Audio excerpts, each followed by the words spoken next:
Hello, everyone, and welcome back to another episode of The Intern. My name is Jordan Faley. I'm a rising senior at DePaul University. And here on the show, we interview seasoned executives and try and understand a little bit more about their journey, how they got to the point that they're at, and what we can learn from them. So, today we have a very special guest on the show, Matt. He's got some very amazing experiences to share with us, and I'll go ahead and let him take it away. Hi, Jordan. My name's Matt Wainscott, and I'm Executive Vice President of RF Health and a co founder of the company. I've got a background in manufacturing, distribution, and now for the last 14 years, I believe, in medical device. So happy to be here today and look forward to our chat. That's great. So I can tell you've got an extensive history and a very extensive history as well in leadership specifically.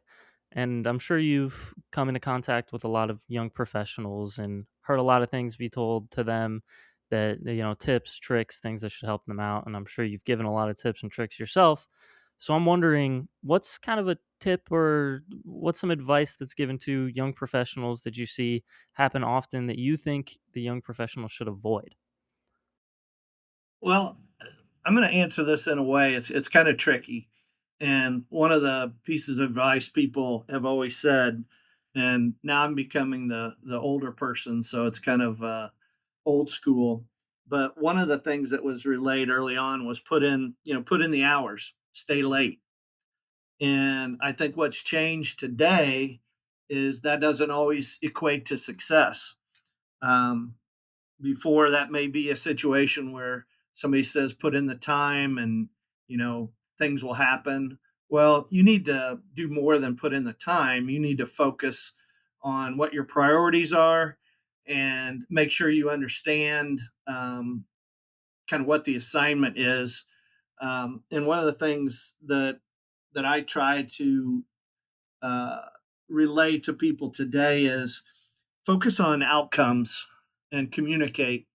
So it's one thing's very difficult when young people come into the workforce because we as experienced people don't always do a good job of training people.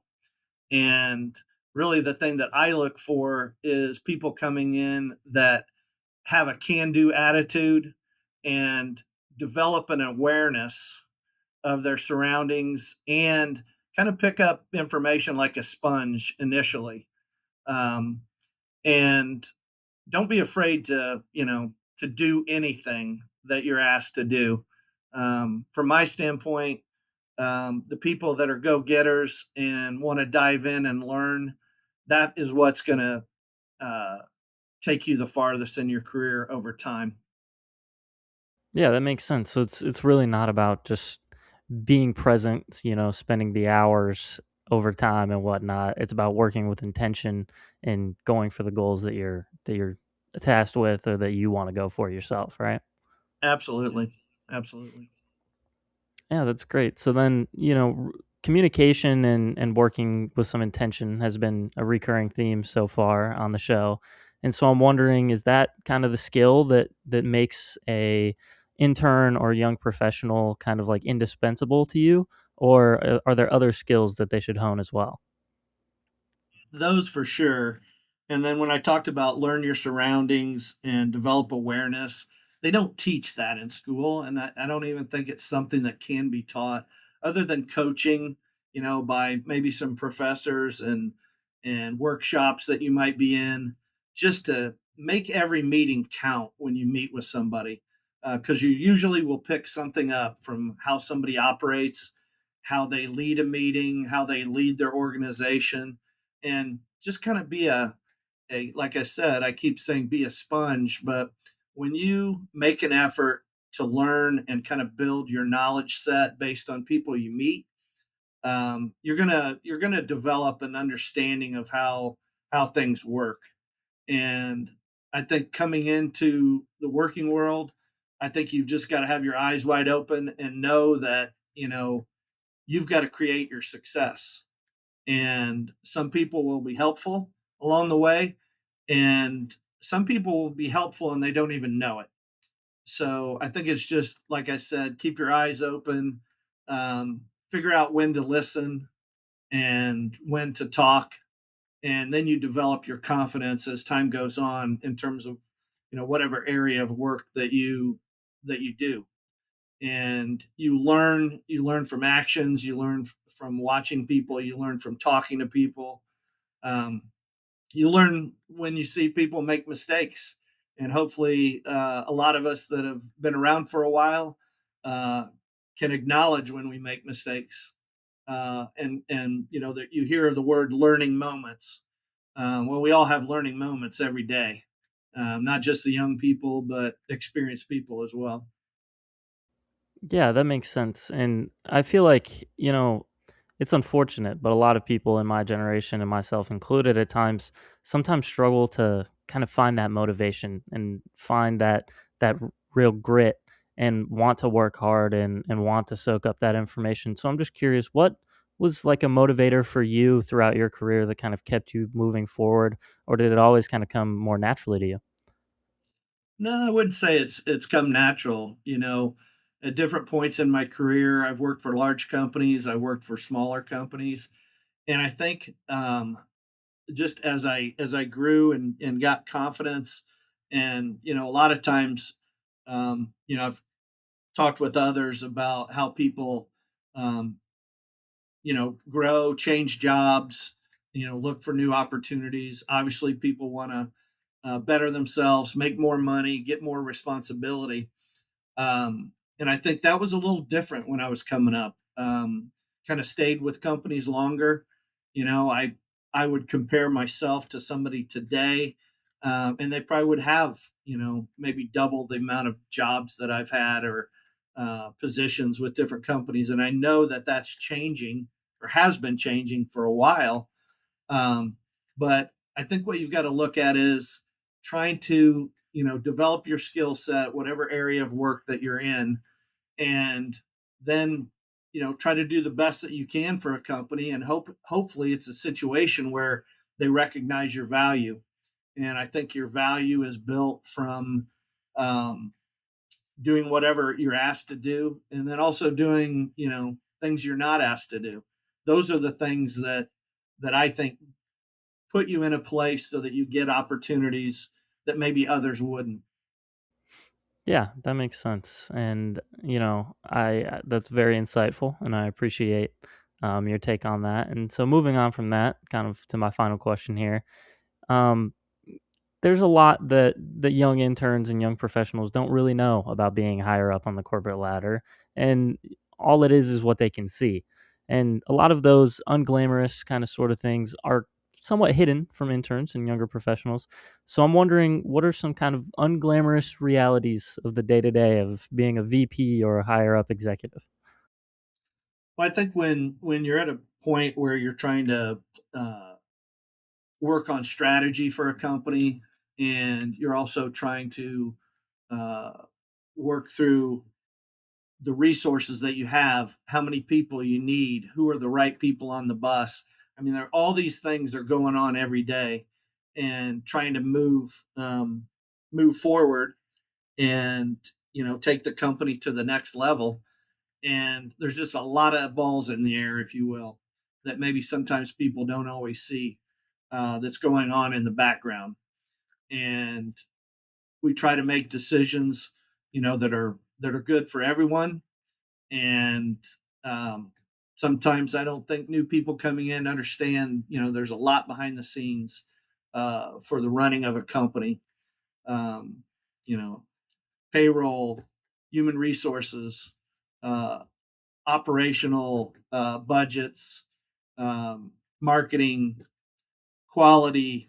In our situation, I think about in our company, I think about all the departments that we have, and all the challenges that are going on in the business world right now, and how we have to respond and be quick and be flexible to make the right decisions. And it's a lot. So I think as you move up in any position, that's when you get exposed to more responsibilities, more pressure, more challenges. And the fun thing about that I have always enjoyed, uh, especially in building our company here at Recovery Force, is you know working on getting the right people in the right seats on the bus.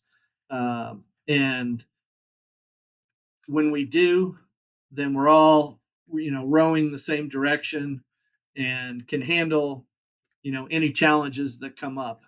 And we've built a good culture here, and that's the thing that I also like is that you build a culture where people want to be at your company.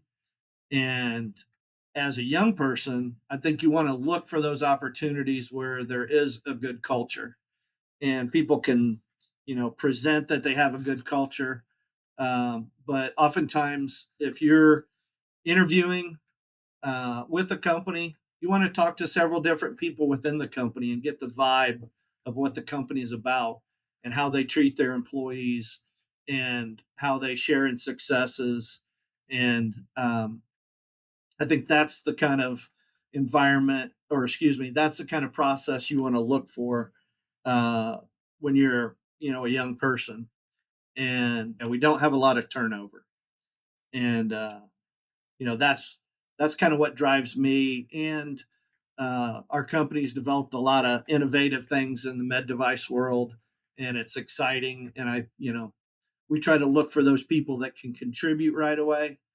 And but most people, back to the original question, uh, you don't know until you kind of build that awareness and you're around for a while and understand what goes on behind the scenes for a company to be in existence.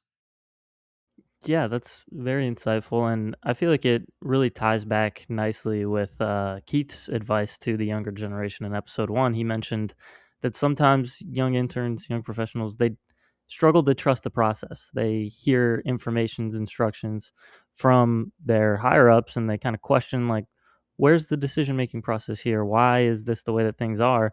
And sometimes it's important to kind of just put your head down and get the work done because leadership has a lot more information that they're equipped with when they're making those decisions.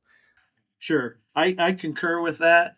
And then oftentimes, sometimes I've found that you know there's different ways to get things done too. So when somebody younger does come up with an idea, we need to be open to those as well because everything keeps changing. So what may have worked before, we may need to look at things different now. So I'm always kind of open minded from my perspective in terms of what somebody else's input is on how we get something accomplished. Um, but for the most part, I agree. When somebody's brand new, you want them to listen, learn, and participate. As time goes on. Yeah, that makes sense. So at this point, I'm just curious: is there any kind of general advice you think would be wonderful for the younger generation to hear prior to moving into their professional lives? I think get as much experience as you can while you're in college in preparing for a role. Have several internships. Try to find out what you like to do. Um, and sometimes one misleading thing when people say find something you're passionate about, there's truth to that, but it's very difficult for somebody to at a young age be passionate about something. I feel like get as many at bats as you can in different companies while you're in college. Then you can determine where you want to put your efforts. Over time, you develop a passion for something based on your experience and time. So oftentimes I hear people say that they're passionate about something, and that's fine, but that's kind of a buzzword. I think you develop passion over time as you're honing your skills. Yeah, 100%. I think that's a perfect piece of advice to leave off with on the end of the interview. Unfortunately, we have hit time now, but I appreciate you for coming on the show and making time out of your day to interview with us. Absolutely, Jordan. I appreciate it. Thanks.